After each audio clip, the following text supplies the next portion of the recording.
Hello dear aspirants. स्वागत है आपका मेरे यूट्यूब चैनल पर। आज हम शुरुआत करेंगे इकोनॉमिक सर्वे के थर्ड चैप्टर में जेंडर बजट के टॉपिक। जेंडर बजट एक बहुत ही इम्पोर्टेंट टॉपिक है करंट सिनेरियो में, तो इसके बारे में बात कर लेते हैं। सबसे पहले तो जेंडर बजट क्या होता है, इसमें किस चीज़ के ऊपर फोकस किया जाता है, हम इस चीज़ के बारे में पढ़ लेते हैं क्योंकि ये प्री एंड मीन्स दोनों के लिए इम्पोर्टेंट है। प्री में जहाँ इससे स्टेटमेंट बेस्ड क्वेश्चन पूछे जा सकते हैं, तो वहीं मेंस में ऐसे फॉर्म में यहाँ से क्वेश्चन पूछा जा सकता है। जेंडर बजट क्या है, हिमाचल गवर्नमेंट जेंडर बजटिंग कर रही है या नहीं कर रही है, अगर कर रही है तो क्या क्या स्टेप्स ले रही है। इस तरह का क्वेश्चन जो है वो पूछा जा सकता है एग्जाम में। तो बोलता है it एंटेल्स analysing budgets from a gender perspective. ठीक है, ये जेंडर को फोकस करता है। बोलता है integrating a gender view point at every stage of the budgeting process and reorganizing revenues and expenditure to advance gender equality. Gender budgeting, in essence, is a plan of action and a procedure with long term objective of attaining gender equality. तो ये gender equality के ऊपर focused रहता है क्योंकि हमारी जो society है उसमें आपको पता है कि जेंडर इनइक्वालिटी बहुत देखने को मिलती है। इसका सबसे बड़ा एग्जांपल है कि हमारी कंट्री में अभी भी जो हमारी पार्लियामेंट है उसमें अभी भी जो फीमेल्स हैं वो बहुत ही कम है। इवन हम हिमाचल प्रदेश विधानसभा की बात करें तो वहाँ पे सिर्फ एक फीमेल एमएलए है, रीना कश्यप जी। उनके अलावा और कोई भी फीमेल एमएलए हिमाचल में नहीं है। तो ये एक बहुत बड़ी समस्या भी बोल सकते हैं या हमारे सोसाइटी का एक ड्रॉबैक बोल सकते हैं कि हमारी जो फीमेल्स हैं उनको अभी तक भी पीछे रखा गया है, जबकि हम 21st सेंचुरी में जी रहे हैं। तो यहाँ पे बोलता है इसी प्रॉब्लम से डील करने के लिए हमारी गवर्नमेंट जो है जेंडर इक्वालिटी के लिए स्टेप्स उठाने के लिए बजटिंग करते समय इस चीज़ को ध्यान रखती है कि जेंडर इक्वालिटी के ऊपर जो है बजट का कुछ पोर्शन खर्च किया जाए, उसके लिए कुछ प्लानिंग की जाए।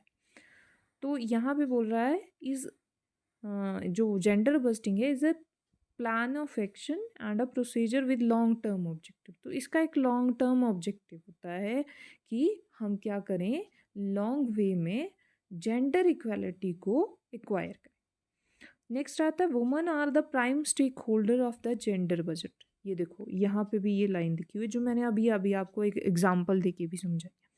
The nodal department which is in charge of advancing gender equality is the women and child development department. Most important thing in this slide कि भाई जो जेंडर इक्वालिटी के लिए जो नोडल डिपार्टमेंट है वो कौन सा है।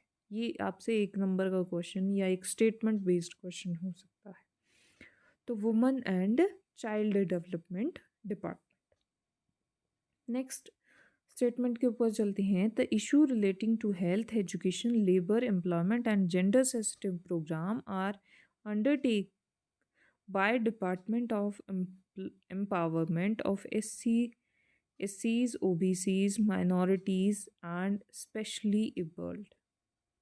तो यहाँ पे बोलता है कि भाई जो इसके अलावा बोलता है issue relating to health, education, labour and employment and gender sensitive programme, ये जो हैं कौन सा डिपार्टमेंट इनको देख रहा है, तो बोलता है empowerment of SCs, OBCs, minorities and specially abled जो डिपार्टमेंट है वो इससे डील कर रहा है health, education, labour and employment से। नेक्स्ट स्लाइड के ऊपर चलते हैं। तो यहाँ पे ये जो पिक्चर दी है ना, आपको कुछ भी याद करने की जरूरत नहीं है, बस इस पिक्चर को माइंड में छाप लो क्योंकि यहाँ पे जेंडर बस्टिंग के जो जो इम्पोर्टेंट बोल सकते हैं कंपोनेंट्स हैं वो इसमें दिए रखे हैं। सबसे पहले क्या है, एजुकेशन एंड स्किल्स डेवलपमेंट। तो जेंडर बस्टिंग में इसके ऊपर फोकस किया जाता है।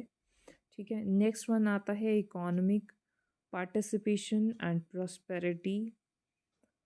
फिर उसके बाद नेक्स्ट आता है लीडरशिप एंड डेमोक्रेटिक पार्टिसिपेशन। मैंने अभी अभी आपको एक एग्जांपल दिया हमारी पार्लियामेंट का और हमारी लेजिस्लेटिव असेंबली का। तो यहाँ पे बोलता है लीडरशिप एंड डेमोक्रेटिक पार्टनरशिप को जो है वो हमने रेज करना है। साथ में इकोनॉमिक पार्टिसिपेशन, क्यों बिजनेस सिर्फ जेंट्स ही करें। यहाँ पे फीमेल एंटरप्रेन्योर्स को गवर्नमेंट जो है वो स्पेशल सब्सिडी एंड स्पेशल जो यहाँ पे कुछ स्कीम्स है वो प्रोवाइड कर रही है ताकि धीरे धीरे इस जेंडर इनइक्वालिटी को कम किया जा सके। नेक्स्ट है gender based violence and accesses to justice. तो यहाँ पे क्या होता है, फीमेल्स बहुत सारी जो है वायलेंस का शिकार होती हैं, तो उसके लिए बोलता है सिंपल एक्सेस होनी चाहिए जस्टिस के लिए। बहुत सारी फीमेल्स होती हैं जो जस्टिस तक पहुंच ही नहीं पाती हैं, ठीक है, आत्महत्या कर लेती हैं या उनको मार दिया जाता है, जला दिया जाता है। तो यहाँ पे बोल रहा है ईजी एक्सेस होनी चाहिए उनके लिए। फिर नेक्स्ट बोलता है poverty reduction, health and wellbeing. ये भी इम्पॉर्टेंट है क्योंकि यहाँ पे एक तो हेल्थ की बात हो रही है, दूसरे यहाँ पे पॉवर्टी की बात हो रही है जो कि सबसे बड़ी समस्या है हमारी कंट्री के लिए। नेक्स्ट आता है gender equality round the world. पूरे वर्ल्ड में जेंडर इक्वालिटी को क्या करना, प्रमोट करना। अब नेक्स्ट यहाँ पे एक स्टेटमेंट दी है, the gender budget expenditures are shown in the table below with category 1 showing that 100% of the budget was spent on women specific programs and category 2 showing that less than 100% was spent on a woman। तो यहाँ पे हमारे पास बोलता है कि आपके पास एक table आगे दिया है जिसमें दो कैटेगरीज हैं, कैटेगरी 1 कैटेगरी 2। जो 1 है उसमें जितना बजट था 100% वो वुमन के ऊपर खर्च हुआ, और जो दूसरी कैटेगरी है उसमें वुमन के अलावा जैसे एससीज हो गए, ओबीसीज हो गए, माइनॉरिटीज़ हो गए, इनके ऊपर भी साथ में खर्च किया गया, वुमन के साथ साथ इनके ऊपर भी। तो लेस देन 100% जो है वो वुमन के ऊपर खर्च हुआ कैटेगरी 2 में। देख लेते हैं टेबल को। तो ये आपके पास टेबल दिया है, इसमें आप फिगर्स को देख सकते हैं क्या क्या फिगर्स हैं, पर मेरे हिसाब से ये फिगर आपके लिए कोई ज़्यादा इम्पॉर्टेंट होने नहीं वाली एग्ज़ाम पॉइंट ऑफ व्यू से। फिर चलते हैं नेक्स्ट स्लाइड के ऊपर। तो नेक्स्ट स्लाइड है चैप्टर 4 के बारे में, जो एक नया चैप्टर इस बार जोड़ा गया है, वो है साइंटिफिक रिसर्च एंड इनोवेशन का। तो इस चैप्टर को हम अगली वीडियो में पढ़ेंगे। तब तक आप पिछले चैप्टर को रिवाइज कीजिए और फिर हम अगले वीडियो में अगले चैप्टर के साथ जो है वो मिलेंगे, इसको डिटेल में डिस्कस करेंगे। Thank you so much.